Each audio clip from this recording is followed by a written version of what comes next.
Hello class, welcome to सुनी study point. आज हम डिस्कस करने वाले हैं class Allahabad high court RO का जो एग्ज़ाम हुआ था 2019 में।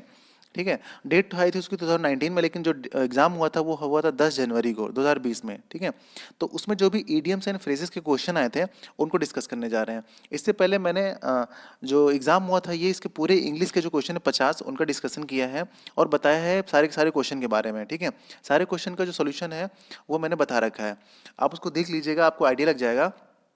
फिर उसके बाद मैंने आपको बताया था कि इस वीडियो को देखने के लिए, तो ये वीडियो मैं इसलिए बना रहा हूँ जिससे कि आपको हेल्प हो सके। ठीक है, मेरा सिर्फ यही उद्देश्य है। वहाँ पर मैंने आपको सारे के सारे क्वेश्चन कराए थे, तो यहाँ पर क्या है कि उस क्वेश्चन पेपर में जो 50 क्वेश्चन है, इंग्लिश के किस सेक्शन में आपको बहुत ध्यान देना है। आखिर क्वेश्चन कहाँ से आ रहे हैं, क्योंकि इतने कम टाइम में आप एक अच्छी तैयारी करने लग जाएंगे तो कम से कम 2-3 महीने लग जाते हैं। 2 महीने तो एटलीस्ट चाहिए आपको पूरी इंग्लिश अच्छे से पढ़ने के लिए। लेकिन अभी टाइम कितना बचा है? सिर्फ 10 से 15 दिन बचा है। 15, हाँ 15 दिन बचा होगा मुश्किल से। ठीक है, तो 15 दिन में 20 दिन में आप एक अच्छी तैयारी कैसे कर पाएंगे? तो उसके लिए क्या करना है कि आपको पहले ये पता होना चाहिए कि क्या क्या आ रहा है। ठीक है, ये नहीं कि बस उठाया और कुछ भी पढ़ लिया। अब पता नहीं वो आ रहा है कि नहीं आ रहा है। हो सकता है आप वर्ब बहुत अच्छे से पढ़ रहे हैं, एडजेक्टिव पढ़ रहे हैं, नाउन पढ़ रहे हैं, ठीक है, सब टेंसेस पढ़ रहे हैं। हो सकता है इनमें से सिर्फ आपके 2-3 नंबर आए, तो 50 में से 2-3 नंबर आएंगे तो क्या चलेगा बताइए? ठीक है ना, तो आप एक देख लीजिए पहले प्रीवियस ईयर, तो आइडिया लग जाएगा। ठीक है क्लास, चलिए शुरू करते हैं। इलाहाबाद हाईकोर्ट का पेपर है ये। ठीक है, तो ये देखिए जो एग्जाम हुआ था वही है, इसमें मैंने कुछ अपनी तरफ से एक भी वर्ड नहीं ऐड किया है। ठीक है क्लास, ईडियम्स एंड फ्रेजेस देखिए मैंने नोट डाउन किए हैं, कितने आए हैं? 1, 2, 3, 4, 5, तो 5 पूछे गए हैं आपके ईडियम्स एंड फ्रेजेस। देखिए पहला है फार क्राई फ्रॉम। तो फार क्राई फ्रॉम का मतलब होता है बिल्कुल अलग, बहुत अलग। तो बहुत अलग का मीनिंग क्या होता है? Very different. ठीक है, ऑप्शन आपको बहुत सारे मिल जाएंगे, लेकिन अगर आपको इनका मीनिंग पता रहेगा तो आप तुरंत ऑप्शन क्लिक कर जाएंगे। दूसरा है hit the sack. Hit the sack meaning होता है टू गो टू बेड, सोने जाना। अब देखिए सैक मतलब तो बोरे होते हैं, और हिट द सैक तो सोचना थोड़ा मतलब समझ में नहीं आएगा। इसीलिए कह रहा हूँ कि आप लोग क्या करिएगा, इडियम्स एंड फ्रेजेस, अगर आपके पास कोई बुक है इंग्लिश की तो उसमें देखिएगा इडियम्स एंड फ्रेजेस जरूर होगा। उन इडियम्स एंड फ्रेजेस को आप क्या करिए, एक बार रीड कर दीजिए। ठीक है, एक बार एक दिन में 50 को कम से कम रीड करिए। एक दिन में 50 इडियम्स एंड फ्रेजेस आप रीड करिए।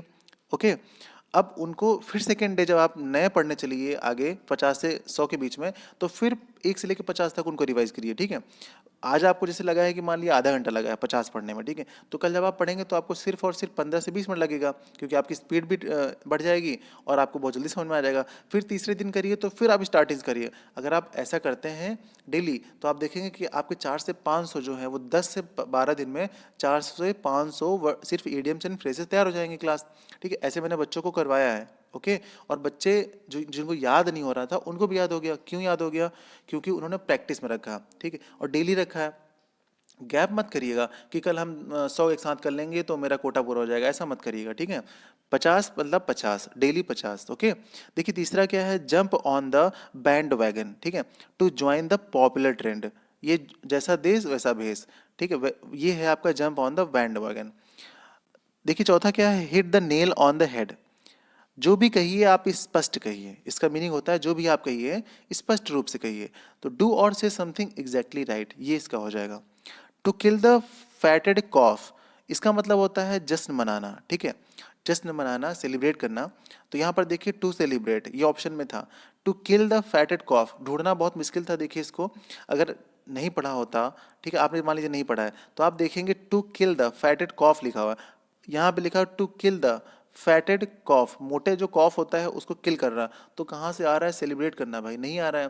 ठीक है, लेकिन मीनिंग होता है, अगर आप एक बार रीड किए हुए होंगे ना तो अच्छा टू किल द फैटेड कॉफ का था कुछ जश्न मनाना टाइप का, तो आप देख लेंगे कि यहाँ पर टू सेलिब्रेट है। ठीक है, तो ट्रिक तो देखिए बहुत सारे लोग बताते हैं ये ट्रिक वो ट्रिक, लेकिन सबसे अच्छी बात ये होती है, देखिए अगर आप पढ़ते ही नहीं तो ट्रिक का क्या करेंगे? ठीक, तो सबसे पहले आप ध्यान दीजिए चीज़ों को और रिवाइज बहुत ज़्यादा कीजिए। ठीक है, पढ़िए और उसको रिवाइज कीजिए, पढ़िए और उसको रिवाइज कीजिए, फिर देखिए तुरंत माइंड में क्लिक कर जाएगा। 50 नंबर में से आप 45 प्लस ला सकते हैं अगर आप थोड़ी सी मेहनत कर जाते हैं। डेली अगर आप 1 से 2 घंटा इंग्लिश पे देते हैं, बस 1.5 घंटा भी मान लीजिए देते हैं आप, डेली देते हैं, लेकिन 15 दिन आप लगातार देते हैं तो आपके 40 से ऊपर नंबर आने के पूरे चांसेस हैं। ठीक है, 40+ नंबर आप इसमें पा सकते हैं। इतना आप दूसरे सब्जेक्ट में नहीं पा सकते हैं। जीएस का आप पढ़ते होंगे तो उसकी कोई गारंटी नहीं है, लेकिन इसकी गारंटी है।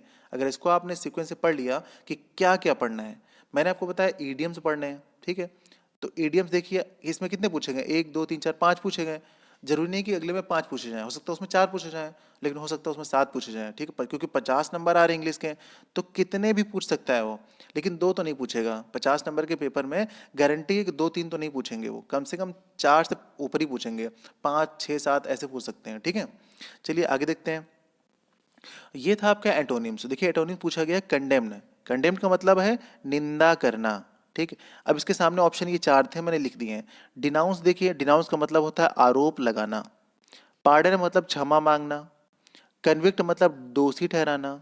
क्रिटिसाइज मतलब आलोचना करना। अब देखिए जो हमारा निंदा करना था, कंडेम्न का मीनिंग, तो यहाँ पर देखिए निंदा कौन मैच कर रहा है, ठीक है, इनमें से आरोप लगाना, क्षमा मांगना, देखिए इसका उल्टा कौन सा है, सब तो सेम सेम मैच कर रहे हैं, बस एक पार्डन जो है वो अलग है, क्योंकि हमको एटोनिम्स बताना था। देखिए एटोनिम्स हम तो फाइंड कर रहे हैं उल्टा, ठीक है, तो पार्डन हमारा सही आंसर हो जाएगा। स्पेंड थ्रिफ्ट, देखिए इसका मतलब होता है खर्चीला, इसका भी उल्टा बताना है, एटोनिम्स बताना है, ठीक है।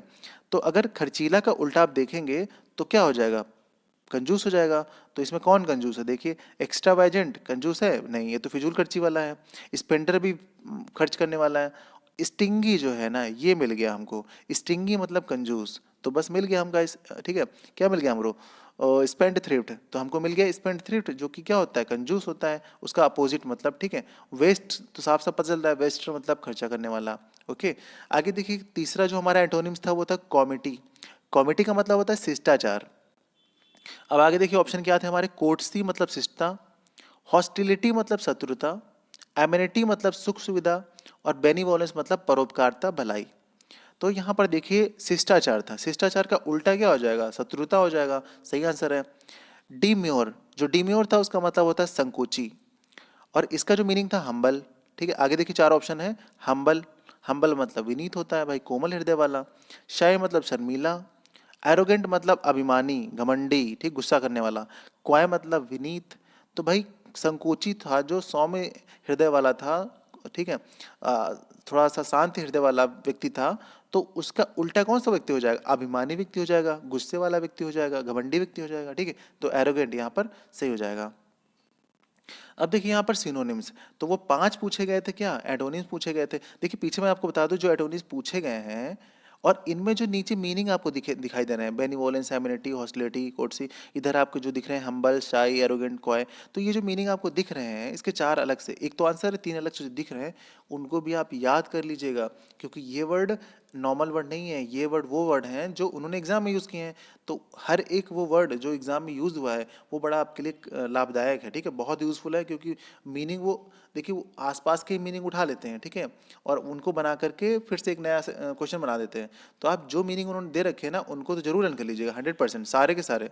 सिर्फ ये मत लर्न करिएगा कॉमेडी का मतलब है हॉस्टिलिटी, बस बाकी तीनों छोड़ दिए ना, आप जो ऑप्शन में है ना उनको भी लर्न कर लीजिए। ओके, मैंने आपसे बताया था 5, डेली आप 50 इडियम्स एंड फ्रेजेस पढ़िए, तो 50 एंटोनिम्स और 50 सिनोनिम्स भी पढ़िए, ठीक है भाई, तभी तो आप 1 घंटा पढ़ाई करेंगे इंग्लिश की, नहीं तो क्या, आप ऐसे ही बोल रहा हूँ मैं, आपको 1 घंटा इंग्लिश पढ़ना है डेली, 1 से 1.5 घंटा, तो क्या पढ़ना है उसमें बताइए। पहले आप इडियम्स एंड फ्रेजेस देख लेंगे, फिर आप वोकैब में ये देख लेंगे, वर्ड मीनिंग में सिनोनिम्स और एंटोनिम्स, ये आपका पूरा खत्म हो जाएगा 45 मिनट में, ठीक है। 15 मिनट अभी बताएंगे आपको। अब देखिए एक्सटेसी, ये सिनोनिम्स बताने हैं यहाँ पे, ठीक है। तो एक्सटेसी जो है उसका देखिए 4 ऑप्शन दिए हुए हैं। डिलाइट मतलब आनंद, एगोनी मतलब यातना करना, डिस्पेयर मतलब निराशा, टॉर्मेंट मतलब यातना। तो ये नीचे को जो आप देख रहे हैं ना, एगोनी, डिस्पेयर, टॉर्मेंट, ये तीनों के तीनों निराशा, फिर आलोचना, फिर यातना, इन सबसे जुड़े हुए हैं, मतलब नकारात्मक शब्द हैं, निगेटिव वर्ड्स हैं। अब जो एक्सटेसी है ना, ये एक पॉजिटिव वर्ड है, परमानंद, ठीक है, सुखी होना, खुश होना, एंजॉय करना, आनंद उठाना। तो एक्सटेसी जो वर्ड है वो किससे रिलेटेड है, डिलाइट से। डिलाइट का मतलब यही होता है। यहाँ पर ध्यान दीजिएगा, सिनोनिम्स बता रहे हैं हम लोग, ठीक, एडोनिम्स पीछे था। इंट्रेपिड का मतलब क्या होता है, निडर, जो बिल्कुल नहीं डरता है। तो यहाँ पे ऑप्शन में देखिए क्या दिखा हुआ, टिमिड मतलब कायर, वैलियंट मतलब बहादुर, माउसी मतलब है डरपोक, और नीचे लिखा हुआ है कावर्ड, ठीक है, क्या लिखा हुआ, कावर्ड, तो कावर्ड का मतलब होता है कायर। तो आप ध्यान से देखिए, सब तो डरपोक वाले हैं, कायर वाले हैं, एक दिख रहा है आपको वैलियंट, जो ये वैलियंट है ये बहादुर है, ठीक है।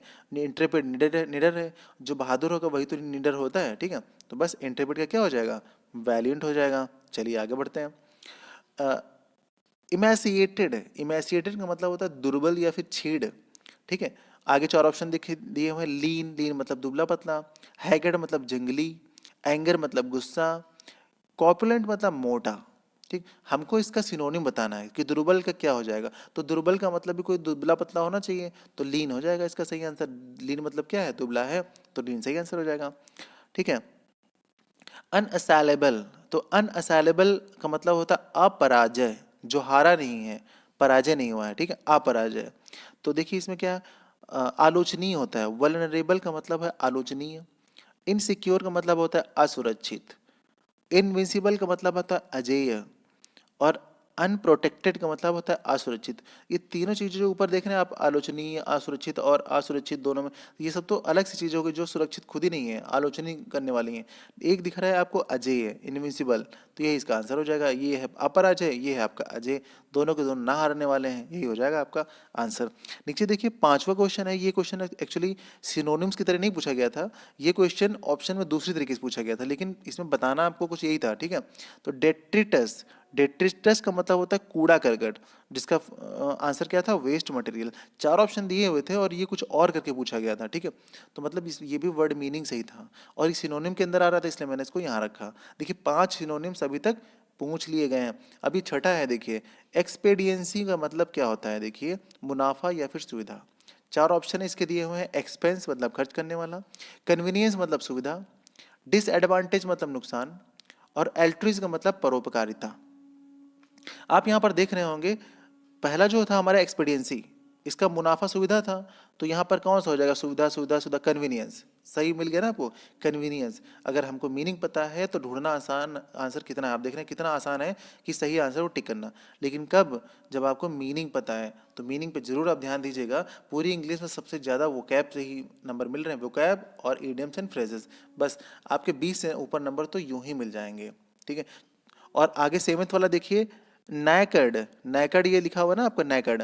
तो नैकड का मतलब होता है टायर्ड, मतलब बहुत थक जाना। देखिए टायर्ड तो आप सभी को पता होगा, लेकिन नैकड बहुत लोग को नहीं पता होगा कि नैकड का मतलब भी होता है टायर्ड, मतलब थक जाना। ठीक है क्लास, तो ये हमारा हो गया क्या, सिनोनिम्स। 7 सिनोनिम पूछे गए हैं और 5 एटोनिम्स, मतलब 12 क्वेश्चन अभी हमारे सिर्फ वर्ड मीनिंग से बन गए हैं। ठीक है, 12 क्वेश्चन। आगे देखते हैं, ये देखिए करेक्टली स्पेल्ट वाले हैं। ठीक है, सैक्रिलीजियस जिसका मीनिंग होता है अपवित्र। प्यूरिटैनिकल मतलब होता है क्या, प्यूरिटैनिकल का मतलब होता है सख्त नैतिकवादी। ब्लैटेंट का मतलब होता है प्रबल या फिर भद्दा। इसका मतलब स्किज़ोफ्रेनिया, इसका मतलब होता है एक प्रकार का पागलपन। और सिलहॉट, सिलहॉट का मतलब होता है छाया चित्र। आप देख रहे हैं 5 यहाँ पे, 17 उधर, 5 इधर, कितने हो गए, 22 हो गए। ठीक है, 22 ये हो गए आपके, 22 इधर नंबर हो गए, इधर है आपके, और 5 नंबर आए थे आपके इडियम्स एंड फ्रेजेस, मतलब 27 नंबर आपके खाली यूं होंगे। सोचिए आप 3 नंबर कम है 30 में से, 50 में से आधे से ज़्यादा नंबर आप सिर्फ वर्ड मीनिंग के भी आप पे ले आए हैं। बस एक ऐसा नॉलेज जो आप बस यूं चुटकी में देखिए, और ऊपरी नज़र से ज़्यादा बर्डन भी नहीं है। तो अगर आप इस तरह से देखते हैं कि आपके, ऐसे आप नहीं करेंगे, हो सकता है आप कुछ और पढ़ रहे हैं, टेंस पढ़ रहे हैं, बहुत ज़्यादा ध्यान दे रहे हैं, आप इडियम्स एंड फ्रेजेस नहीं देख रहे हैं उतना। लेकिन हाँ, एक आपका वन वर्ड भी था। ठीक है, वन वर्ड सब्सटीट्यूशन, तो किसी किसी पेपर में वन वर्ड सब्सटीट्यूशन के क्वेश्चन 4 से 5 या 2 से 3 पूछे गए, इस वाले में सिर्फ एक पूछा गया था। तो आप वन वर्ड सब्सटीट्यूशन, हाँ बताना भूल गया आपको, वो भी आप पढ़ लीजिए। वन वर्ड सब्सटीट्यूशन को भी साथ में लेकर के चलिए, कम से कम आपको 100 से 200 के बीच में वन वर्ड पता होने चाहिए। ठीक है क्लास, 2 से 3 नंबर आपको वहाँ से मिल जाएंगे। 27 नंबर अगर आपके यहाँ इधर से बन रहे हैं और 3-4 नंबर उधर से, 30 के आप ऊपर पहुँच गए हैं, ये तो सिर्फ आपका वोकैब और थोड़ा सा ऊपर ऊपर का हल्का हल्का लर्न करने वाला था। अगर एक टेंस वाले क्वेश्चन आ जाएंगे, थोड़ा आप उधर सही कर पाएंगे, और थोड़ा डायरेक्ट डायरेक्ट से कर पाएंगे, और एक्टिव पैसिव से कर पाएंगे, तो आई थिंक आप बहुत सारा कर पाएंगे, और 40 से ऊपर आपका स्कोर आराम से चला चला जाएगा। ठीक है, हम नहीं कह रहे हैं आपको 50 में से 50, लेकिन 40 से ऊपर आपका स्कोर चला जाएगा, तो ये बहुत अच्छा मार्क्स है। अगर आप इसमें चाहते हैं अच्छा स्कोर करना, तो ये बहुत अच्छा है। ठीक है, तो चलिए, अभी तो मैंने आपको कराया है कौन सा, 2019 का पेपर कराया है। ठीक है, मैंने आपको कौन सा कराया, 2019 का पेपर कराया है। तो अब मैं कल कराता हूँ आपको 2000, इससे पहले जो हुआ था 16 में हुआ था, उसको कराता हूँ। लेकिन अभी ये मैंने आर ओ का कराया है। ठीक है, 2019 का आर ओ का है ये। ठीक है, अभी ए आर ओ का कराना है, तो ए आर ओ का पहले करा देंगे, फिर 2016 कराएंगे। ठीक है, तो चलिए मिलते हैं क्लास। अगर अभी तक आपने मेरे चैनल को सब्सक्राइब ना किया हो तो कर दीजिए। ठीक है, और लाइक कर लीजिए। मिलते हैं कल अगली क्लास में नया सॉल्यूशन के साथ। ठीक है, जय हिंद, जय भारत। पढ़ते रहिएगा दोस्तों।